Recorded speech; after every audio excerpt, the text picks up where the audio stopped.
আমাদের শান্তি বিঘ্নিত হলে আপনারাও শান্তিতে থাকতে পারবেন না।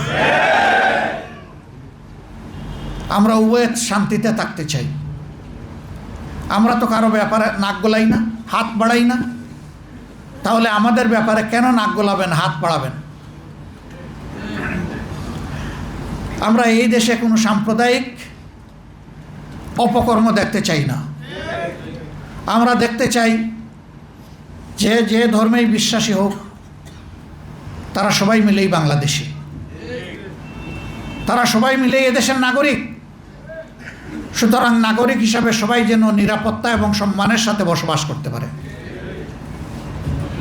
ধর্মীয় প্র্যাকটিস যার যার, একজনের উপরে আরেকজনের জোরাজুরি চলবে না। আল্লাহর বিধান এটা নয়। ধর্ম চাপিয়ে দেওয়ার জিনিস নয়। দিন স্বেচ্ছায় কবুল করার জিনিস, সন্তুষ্ট হয়ে কবুল করার জিনিস।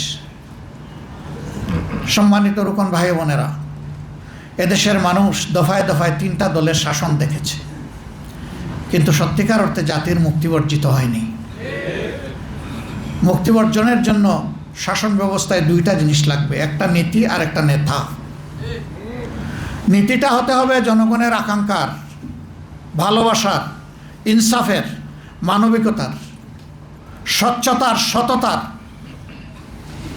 আর নেতা হতে হবে সৎ, সকল ব্যাপারে সৎ, শুধু লেনদেন না, তার আমল আখলাক, লেনদেন, সকল ব্যাপারে।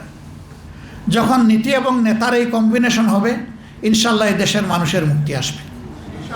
জামাত ইসলামী সেই কাজটা করার জন্যই অবিরাম চেষ্টা চালিয়ে যাচ্ছে। সাইফুল আলম খান মিলন সাহেব বলেছেন, 2-1টা বিচ্ছিন্ন ঘটনা দেখে কেউ হতাশ হবেন না। এই ঘটনা হজরতে আদম আলাইহিসসালামের 2 সন্তান থেকে প্রথমে শুরু হয়েছে। তিনি আমাদের আদি পিতা, তারা 2জন আমাদের ভাই। এই কথার দ্বারা স্মরণে রাখবেন যে সকল যুগের সকল নবীদের সমাজেও, নবীদেরকে পাওয়ার পরেও, নবীদের দ্বারা পরিচালিত হওয়ার পরেও সকল সমাজেই কিছু অপরাধী লোক ছিল। অপরাধী লোক ছিল বলেই আল্লাহ তাআলার সামাজিক বিধান যুগে যুগে নবী পয়গম্বরদের কাছে এসেছে। আমরা চেষ্টা করি, নিজেদের সংশোধনের চেষ্টা করি, ভালো হওয়ার চেষ্টা করি, কিন্তু এরপরে 2-1টা বিশাল ধানের স্তূপের সাথে 2-1টা তুষ থাকতেই পারে, 2-1টা ছিটা থাকতেই পারে। অবশ্য আমরা কামনা করি না যে কেউ খারাপের দিকে চলে যাক। আমাদের সর্বাত্মক চেষ্টা থাকে নিজেকে এবং মানুষকে সংশোধনের।